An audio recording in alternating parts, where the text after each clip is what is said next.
Another couple of special angles are the 30-degree angle and the 60-degree angle. So in this video, we are going to get the trigonometric functions of the 30-degree angle and the 60-degree angle. We have here an equilateral triangle. This is a triangle whose three sides are equal, and correspondingly all the angles also are measuring the same. So if I'm going to denote this as angle A, this is angle B, and this is angle C. So we have, say, this is equal to, or this is side C, opposite angle C. This is side A, opposite angle A, and this is side B, opposite angle B. And say if all of these sides measure 2 units, yeah. Okay, this is an equilateral triangle because all the sides are equal. The measures of the three sides are equal. In this case, all equal to 2. Now, another property of equilateral triangle is that all the angles measure 60 degrees. This one is 60 degrees, and so is this angle and this angle. Okay? Now, if I am going to drop a line from vertex A that will be perpendicular to line CB, so this is the line. This is actually would serve as a bisector. It will divide the equilateral triangle into 2 congruent right triangles. Say at this point, I will name this point as point D. Yeah. So this bisector divides the isosceles triangle into 2 congruent right triangles. This right triangle ABC equal to ADB. There.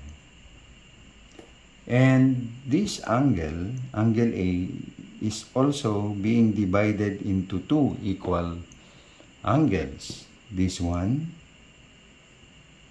measures 30 degrees, and so is this other side. Okay?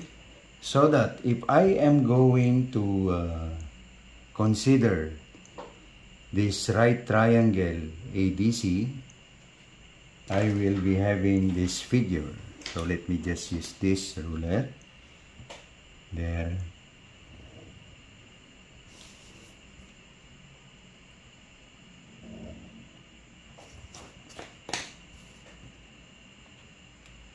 There.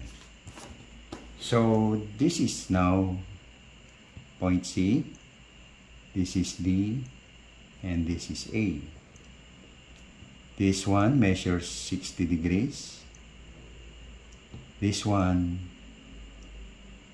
now measuring 30 degrees, and this is a 90-degree angle. This side AC would still be equal to 2. I will now name this as side D, opposite this angle. And this is now the hypotenuse of this right triangle because this is the opposite side of this 90-degree angle.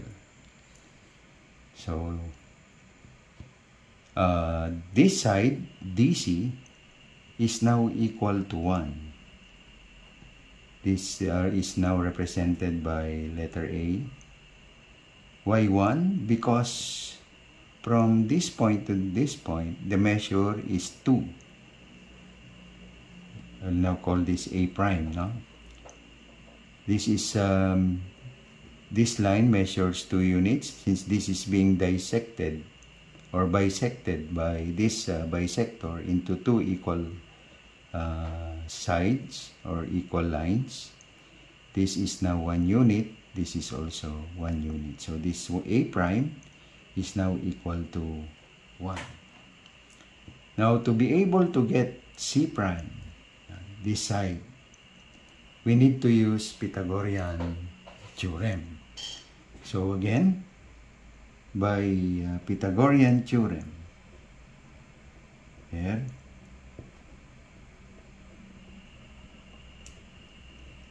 we'll get the value of C prime. There. What is the Pythagorean theorem? It states that the square of the hypotenuse, so this one is the hypotenuse, 2 squared, is equal to the sum of the squares of the other side. So the sum of the square of 1 and the square of C prime. Let me just, C prime. Then. So simplifying this, 2 times 2 is 4. 1 times 1 is 1 plus C prime squared. There. So let's interchange the two sides because the unknown value is at the right side of the equation. So I will place all of these terms here. So there is equal to, we interchange that to 4. Then we transpose 1 to the other side, leaving only C prime squared is equal to 4. This one from positive becomes negative. So here, C prime squared is equal to 3. Then we take the square root of both sides. There. And this will be C prime is equal to square root of 3. Okay? So this is now equal to the square root of 3.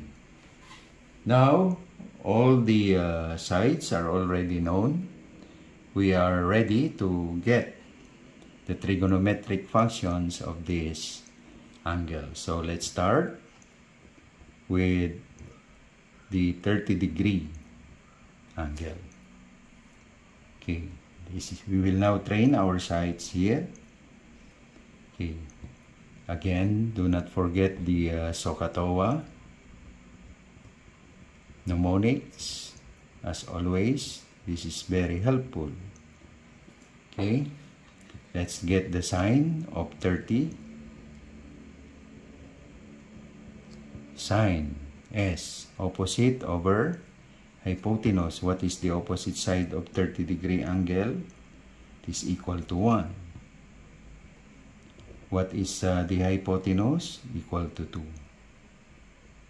And therefore, the sine of 30 degrees is equal to 0.5. Then,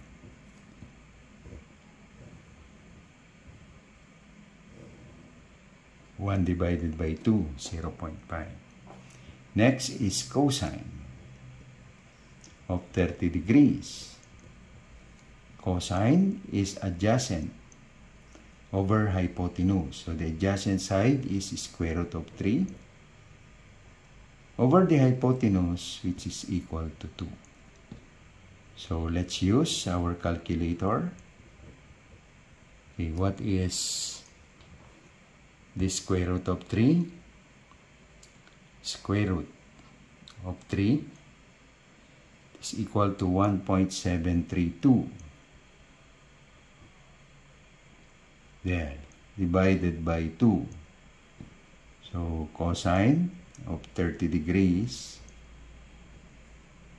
okay, 1.732 divided by 2 that is equal to 0.866. There. Rounded off to 3 decimal places. That is now the cosine. And what is the tangent of 30 degrees? It is equal to TOA, tangent. Opposite over adjacent. What is the opposite side of 30 degrees? 1. What is the adjacent side? Square root of 3. So, tangent of 30, 1 over square root of 3, which is 1.732. There. So, let's divide this. 1 divided by 1.732, that is equal to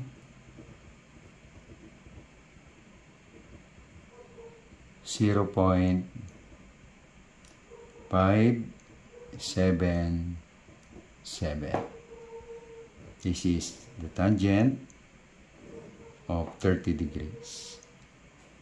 To get the cosecant, that is the inverse of sine. So that will be 2 over 1. There. And that will be equal to 2. There. To get the secant, that will be the inverse of cosine. There, inverse of cosine. So we invert that. That will now be 2 over square root of 3. So let's use our calculator. 2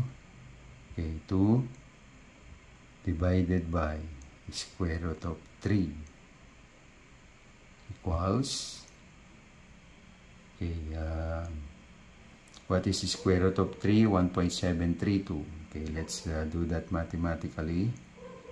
So 2 divided by 1.732. Yeah, it's equal to 1.155. Yeah.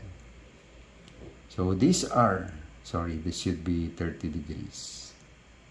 Yeah.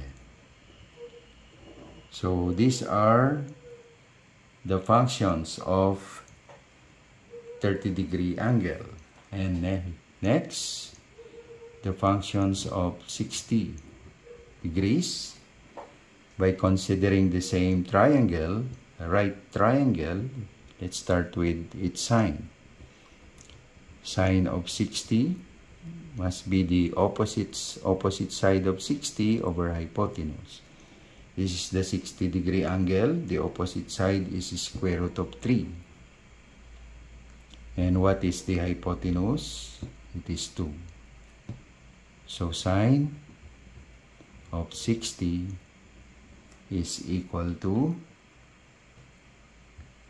square root of 3 there, divided by 2, 0.866, and this is actually equal to the cosine of 30-degree angle there, because 60 and 30 are complementary angles, meaning their sum is 90 degrees.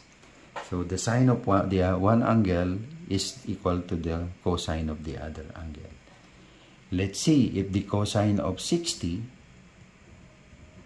will be the same as the sine of 30. So cosine of 60 from cosine adjacent over hypotenuse. This is the 60-degree angle and its adjacent side is equal to 1. And the hypotenuse is equal to 2. So, if we simplify this, 1 over 2 is 0.5. So, the same. Okay? because 60 and 30 are complementary angles. Next, the tangent of 60 degrees is equal to opposite over adjacent. This is the 60-degree angle. The opposite side is square root of 3. And the adjacent side is equal to 1. So tangent of 60 is equal to square root of 3 divided by 1. That is equal to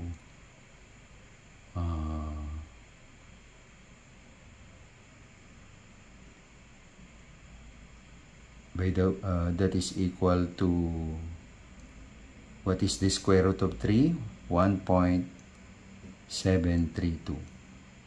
That divided by 1, it will still be 1.732. And by the way, we haven't gotten the cotangent of 30 degrees. So let me just shift here and get the cotangent of 30-degree angle. So cotangent, let me write it here, of 30 degrees is the inverse of tangent. So that will be square root of 3 over 1. And that will be equal to 1.732.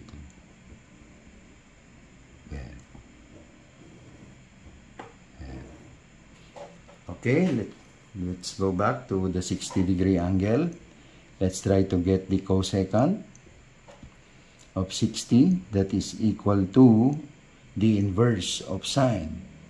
So that will be 2 over square root of 3.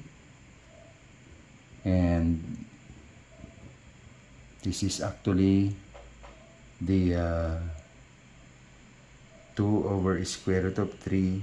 Here it is equal to 1.155. The same as this.